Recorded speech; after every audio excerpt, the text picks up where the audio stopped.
Hello friends, welcome to English speaking club. ഇപ്പോൾ day 11 നമ്മൾ നൗണുമായി ബന്ധപ്പെട്ടുള്ള കാര്യങ്ങളാണ് പഠിച്ചത്. അതുമായി ബന്ധപ്പെട്ട് കാര്യങ്ങൾ എത്രത്തോളം നിങ്ങൾ മനസ്സിലാക്കി എന്ന് അറിയുന്നതിന് വേണ്ടിയുള്ള ഒരു ചെറിയ ടാസ്ക് നിങ്ങൾക്ക് തന്നിട്ടുണ്ടായിരുന്നു. ആ ടാസ്കിന്റെ ആൻസർ എന്താണെന്ന് നമുക്ക് പരിശോധിക്കാം. ഇപ്പോൾ ടാസ്ക് എന്തായിരുന്നു ചോദിച്ചാൽ, identify the type of noun in each sentence. Choose from common, proper, concrete, abstract, collective, countable and uncountable. ഈ കൊടുത്തിരിക്കുന്ന സെന്റൻസിൽ ഹൈലൈറ്റ് ചെയ്തിട്ടുള്ള വാക്കുകൾ അത് ഏത് നൗണിന്റെ അണ്ടറിലാണ്, കോമൺ ആണോ, പ്രോപ്പർ ആണോ, കോൺക്രീറ്റ് ആണോ, അത്തരത്തിൽ ഏത് നൗണിന്റെ അണ്ടറിലാണ് വരുന്നതെന്ന് കണ്ടുപിടിക്കാൻ വേണ്ടിയിട്ടുള്ളതായിരുന്നു ടാസ്ക്. ഒന്നാമത്തെ സെന്റൻസ് നോക്കാം.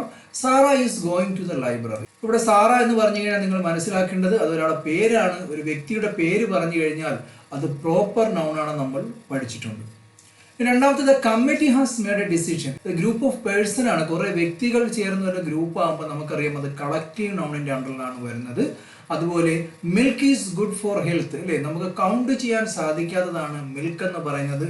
അതുകൊണ്ട് തന്നെ അതെന്താണ്, അൺകൗണ്ടബിൾ നൗൺ എന്നാണ് പറയുന്നത്. ഇനി അടുത്ത sentence, he showed bravery during the fire, അല്ലേ? നമുക്കറിയാം തൊട്ടു നോക്കാനോ കാണാനോ രുചിക്കാനോ കേൾക്കാനോ കഴിയാത്തതിനെയാണ് നമ്മൾ അബ്സ്ട്രാക്റ്റ് നൗൺ എന്ന് പറയുന്നത്. ഇവിടെ ബ്രേവറി എന്ന് വെച്ചാൽ നമുക്കറിയാം എന്താണ്, ധൈര്യമാണ്. തൊടാനോ സ്പർശിക്കാനോ രുചിക്കാനോ ഒന്നും സാധിക്കില്ല, അതുകൊണ്ട് തന്നെ അതിന് അബ്സ്ട്രാക്റ്റ് നൗൺ ആണ്. അപ്പൊ ഈ സെന്റൻസിൽ ബ്രേവറി എന്ന് പറയുന്നത് അബ്സ്ട്രാക്റ്റ് നൗൺ ആണ്. അടുത്ത സെന്റൻസ്, ഐ സാ A dog in the street, അല്ലേ? ഡോഗ് എന്ന് പറഞ്ഞു കഴിഞ്ഞാൽ നമുക്ക് അതിനെ എന്താണ്, കോമൺ ആയിട്ട് ഉപയോഗിക്കാം. അതുപോലെ തന്നെ എന്താണ്, കോൺക്രീറ്റ് നൗൺ ആണ്. അപ്പൊ കോമൺ എന്ന് പറഞ്ഞു കഴിഞ്ഞാൽ ഡോഗ് എന്ന് മാത്രമാണ് പറയുന്നത്. അത് അനിമൽസിനെ നമ്മൾ കാറ്റഗറൈസ് ചെയ്ത് പറയാണ് ഡോഗ് എന്നുള്ളത്, കോമൺ ആയിട്ടുള്ള ഒരു പേരാണ്. അപ്പോൾ ഒരു ഡോഗിന്റെ പേര് പറയുകയാണെങ്കിൽ നമുക്കറിയാം എന്താണ്, പ്രോപ്പർ നൗൺ ആയിരുന്നു, അല്ലേ? അപ്പൊ ഡോഗ് ആയതുകൊണ്ട് തന്നെ എന്താണ്, കോമൺ നൗൺ ആണ്. അതിനെ നമുക്ക് തൊടാനും കാണാനൊക്കെ കഴിയുന്നത് കൊണ്ട് തന്നെ അത് കോൺക്രീറ്റ് നൗൺ ആയിട്ടും നമുക്ക് എന്താണ്, ഡോഗിനെ ട്രീറ്റ് ചെയ്യാൻ സാധിക്കും. ഇനി അടുത്ത sentence, we picked 5 mangoes from the tree, അല്ലേ? മാംഗോസ് എന്ന് പറഞ്ഞു കഴിഞ്ഞാൽ നമുക്കറിയാം അത് എന്താണ്, കൗണ്ടബിൾ നൗൺ ആണ്, നമുക്ക് എണ്ണാൻ സാധിക്കുന്നതാണ്. മാങ്ങ എന്ന് പറഞ്ഞാൽ കോമൺ ആയിട്ടുള്ള ഗ്രൂപ്പിലെ എന്താണ്, ഒരു നെയിമാണ് മാങ്ങ. മാങ്ങ തന്നെ പല പേരുകൾ നമ്മൾ അറിയപ്പെടുന്നുണ്ട്, മൽഗോവൻ, മാമ്പഴം, അങ്ങനെ ഒരുപാട് എന്താണ് പേരുകൾ അറിയപ്പെടുന്നത് കൊണ്ട് തന്നെ നമ്മൾ അതിനെന്താണ്, പ്രോപ്പർ നൗൺ ആയിട്ട് ട്രീറ്റ് ചെയ്യില്ല, കോമൺ നൗൺ ആയിട്ടാണ് ട്രീറ്റ് ചെയ്യുന്നത്. അപ്പൊ ഏതെങ്കിലും ഈ പറഞ്ഞ പേരെടുത്തൊരു മാമ്പഴത്തിനെ പറ്റി പറയുകയാണെങ്കിൽ അവിടെ നമുക്കതിനെ പ്രോപ്പർ നൗൺ ആയിട്ട് ട്രീറ്റ് ചെയ്യാം. അതുപോലെ തന്നെ നമുക്കത് കൗണ്ടബിൾ നൗൺ ആണ്, നമുക്ക് എണ്ണാൻ സാധിക്കുന്നതാണ്, അല്ലെ? എണ്ണാൻ സാധിക്കുന്നില്ല, നമുക്ക് കൗണ്ടബിൾ നൗണിന്റെ അണ്ടറിലും പറയാൻ സാധിക്കുന്നതാണ്. ഡൽഹി എന്ന് പറയുന്നത് നമുക്കറിയാം അത് സിറ്റിയുടെ പേരെടുത്ത് പറയാം. സിറ്റി എന്ന് മാത്രം പറഞ്ഞാൽ നമുക്കറിയാം അത് കോമൺ നൗൺ ആണ്. ഒരു സിറ്റിയുടെ പേരെടുത്ത് പറയുമ്പോൾ എന്താണ്, അത് പ്രോപ്പർ നൗൺ ആയി മാറും, അല്ലേ? അപ്പൊ ഇത്തരത്തിൽ എന്താണ്, എല്ലാ കൂട്ടുകാർക്കും ഈ പറഞ്ഞതെല്ലാം ശരിയായെന്ന് കരുതുന്നു. നമുക്ക് ഡേ 12 പഠിച്ചു തുടങ്ങാം. ഡേ 12 നമ്മൾ പഠിക്കാൻ പോകുന്നത് ഹാഡ് എന്ന യൂസേജ് നൗണുമായി വരുമ്പോൾ അത് ഇംഗ്ലീഷിൽ ഏത് രീതിയിലുള്ള അർത്ഥമാണ് നമുക്ക് തരുന്നത്, അത് ഏത് രീതിയിലാണ് നമ്മൾ ഉപയോഗിക്കേണ്ടത് എന്നുള്ളതാണ്. അപ്പൊ നമ്മൾ ഹാഡ് എന്തിനാണ് ഉപയോഗിക്കേണ്ടതെന്ന് നിങ്ങൾ ആദ്യം മനസ്സിലാക്കണം. അപ്പൊ ഹാഡ് എന്ന് പറഞ്ഞാൽ മലയാളത്തിൽ നമ്മൾ ഉണ്ടായിരുന്നു എന്ന അർത്ഥം കിട്ടുന്നതിന് വേണ്ടിയാണ് ഇംഗ്ലീഷിൽ നമ്മൾ ഹാഡ് ഉപയോഗിക്കുന്നത്. ഉദാഹരണം പറയുകയാണെങ്കിൽ, എനിക്കൊരു കാറുണ്ട്, ഐ ഹാവ് എ കാർ, അല്ലേ? മനുവിനൊരു കാറുണ്ട്, മനു ഹാസ് എ കാർ.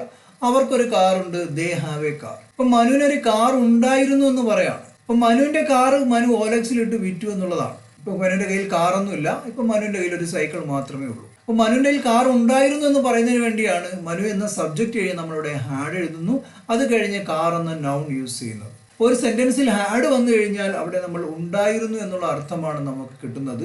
നമുക്ക് ഉദാഹരണം നോക്കുകയാണെങ്കിൽ ഇവിടെ നിങ്ങൾക്ക് കാണാം, ഇവിടെ സബ്ജക്റ്റ് ഒരു വിഷയമല്ല.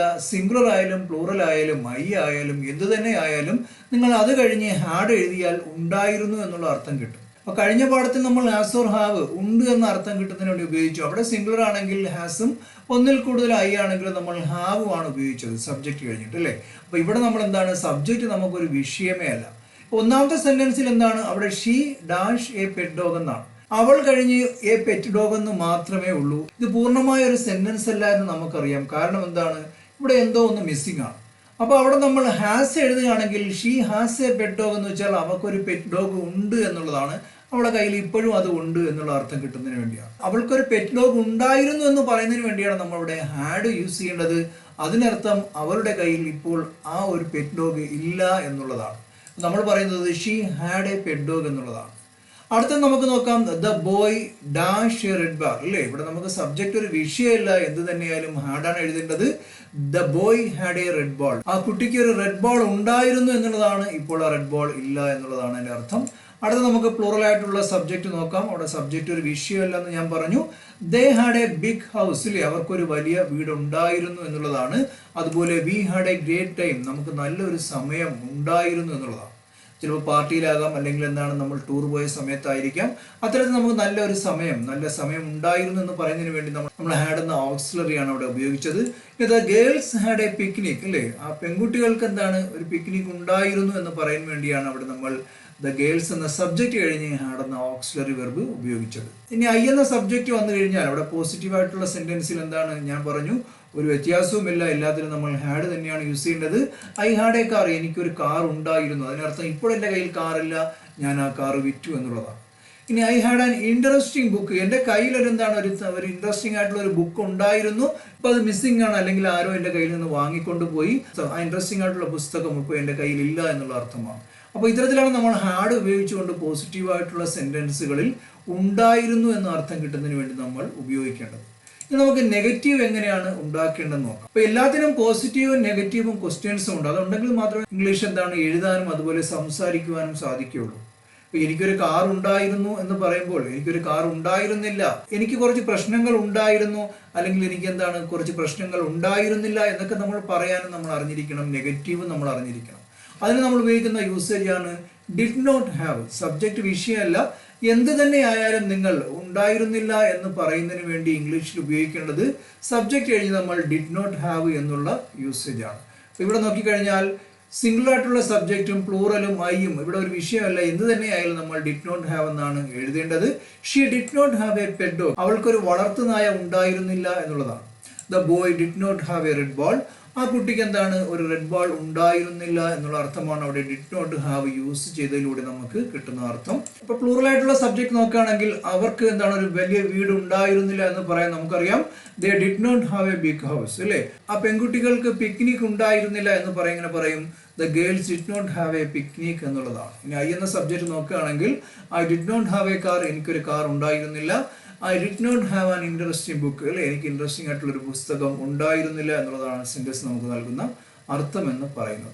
ഇനി ഇതുപോലെ തന്നെ നമ്മൾ ഉണ്ടായിരുന്നോ എന്ന ചോദ്യ രൂപത്തിൽ നമ്മൾ ഹാഡ് എന്ന ഓക്സിലറി ഉപയോഗിച്ചുകൊണ്ട് എങ്ങനെയാണ് ചോദിക്കേണ്ടതെന്ന് കൂടി മനസ്സിലാക്കാം. അവിടെ നമ്മൾ ചെയ്യേണ്ടത് ഡിഡ് എന്ന ഓക്സിലറി കഴിഞ്ഞ് നമ്മൾ സബ്ജക്റ്റ് പറയുക, അതിനുശേഷം നമ്മൾ ഹാവ് എഴുതുക, ശേഷം നൗൺ പറയുക, പിന്നെ ഒരു ചോദ്യചിഹ്നം ഇട്ട് കഴിഞ്ഞാൽ എന്താണ് അത് ക്വസ്റ്റ്യൻസ് ആയി മാറി, ഇൻട്രോഗേറ്റീവ് സെന്റൻസ് ആയി മാറി. ഇവിടെ നോക്കുകയാണെങ്കിൽ ഇവിടെ സിംഗുലറും പ്ലൂറലും ഐയും എന്നൊരു വ്യത്യാസമില്ല, എന്ത് തന്നെയായാലും ഈ സെയിം ഫോർമാറ്റ് തന്നെയാണ് നമ്മൾ ക്വസ്റ്റ്യൻസ് ഉണ്ടാക്കേണ്ടത്. അപ്പോൾ ഇവിടെ നമുക്ക് ആദ്യം ഡിഡിൽ ആരംഭിക്കുക, പിന്നെ സബ്ജക്റ്റ് പറയുക, പിന്നെ ഹാവ് ആണ് പ്രത്യേകം ശ്രദ്ധിക്കുക. അപ്പോൾ ഒന്നാമത്തെ സെന്റൻസ് എന്ന് വെച്ചാൽ അവൾക്ക് ഒരു പെറ്റ് ഡോഗ് ഉണ്ടായിരുന്നു എന്നുള്ളതാണ് ചോദ്യം അല്ലേ. അവിടെ നമ്മൾ ഡിഡിൽ ആരംഭിക്കുന്നു, ഡിഡ് ഷീ, അത് കഴിഞ്ഞ് എന്താണ് ഹാവ് എ പെറ്റ് ഡോഗ് അല്ലേ. അവിടെ സിംഗുലർ ആയാലും പ്ലൂറൽ ആയാലും നമ്മൾ ഡിഡ് കഴിഞ്ഞ് സബ്ജക്റ്റ് കഴിഞ്ഞ് ഹാവ് ആണ് എഴുതേണ്ടത്, പ്രത്യേകം ശ്രദ്ധിക്കണം. Did the boy have a red ball അല്ലേ, ആ കുട്ടിക്ക് ഒരു റെഡ് ബോൾ ഉണ്ടായിരുന്നു എന്നുള്ളതാണ്. ഇനി പ്ലൂറൽ ആയിട്ടുള്ള സബ്ജക്റ്റ് നോക്കാം, ഞങ്ങൾക്ക് നല്ല സമയം ഉണ്ടായിരുന്നു എന്നുള്ളതാണ്. Did we have A great time അല്ലേ. അതുപോലെ തന്നെ എന്താണ് ആ പെൺകുട്ടികൾക്ക് പിക്നിക് ഉണ്ടായിരുന്നു എന്നുള്ളതാണ്. എങ്ങനെ ചോദിക്കും, did the girls have a picnic എന്നുള്ളതാണ്. ഇനി നമ്മളിവിടെ എന്താണ് ഐ എന്ന സബ്ജക്റ്റ് നോക്കുകയാണെങ്കിൽ അല്ലേ, എനിക്കൊരു കാർ ഉണ്ടായിരുന്നു എന്ന് ചോദിക്കുകയാണ്, did I have a car അല്ലേ. അതുപോലെ തന്നെ എന്താണ് ഒരു ഇൻട്രസ്റ്റിംഗ് ആയിട്ടുള്ള പുസ്തകം എന്താണ് എനിക്കുണ്ടായിരുന്നോ, did I have an interesting book അല്ലേ, എനിക്ക് ഇൻട്രസ്റ്റിംഗ് ആയിട്ടുള്ള ഒരു പുസ്തകം ഉണ്ടായിരുന്നു എന്നുള്ളതാണ്.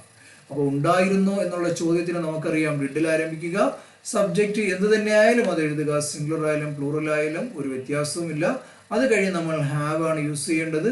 അത് കഴിഞ്ഞ് നമ്മൾ എന്ത് ചെയ്യണം, നൗൺ യൂസ് ചെയ്ത് കഴിഞ്ഞാൽ ഉണ്ടായിരുന്നു എന്നുള്ള ചോദ്യമാണ് നമുക്ക് കിട്ടുന്നത്. ഇത് എത്രത്തോളം നിങ്ങൾക്ക് മനസ്സിലായി എന്ന് അറിയുന്നതിന് വേണ്ടിയുള്ള ഒരു ടാസ്ക് ആണ്. അപ്പോൾ ഇവിടെ ടാസ്കുമായി ബന്ധപ്പെട്ടുള്ള ഒരു 5 ചോദ്യം നിങ്ങൾക്ക് കാണാം. അതിൽ പോസിറ്റീവ് ഉണ്ട്, നെഗറ്റീവ് ഉണ്ട്, ക്വസ്റ്റ്യൻസ് ഉണ്ട്. അപ്പോൾ ഇതിന്റെ ആൻസർ നിങ്ങൾക്ക് ഡേ 13 കാണുവാൻ സാധിക്കുന്നതാണ്. അപ്പോൾ ഇത് വളരെ സിമ്പിൾ ആയിട്ടുള്ള ഒരു കാര്യമാണ്. അതിനകത്ത് നമ്മൾ പോസിറ്റീവും നെഗറ്റീവും ക്വസ്റ്റ്യൻസും പഠിച്ചു. ഹാഡ് എന്ന ഓക്സിലറി ഉപയോഗിച്ചുകൊണ്ട് നമ്മൾ ഉണ്ടായിരുന്നു, ഉണ്ടായിരുന്നില്ല, ഉണ്ടായിരുന്നു എന്ന് മനസ്സിലാക്കിയത്. അപ്പോൾ എല്ലാ കൂട്ടുകാർക്കും ഇത് നല്ലപോലെ മനസ്സിലായെന്ന് കരുതുന്നു. ഈ വീഡിയോ നിങ്ങൾക്ക് ഇഷ്ടപ്പെട്ടെങ്കിൽ ലൈക്ക് ചെയ്യുക, ഉപകാരപ്രദമാണെന്ന് തോന്നുമെങ്കിൽ ഷെയർ ചെയ്യുക.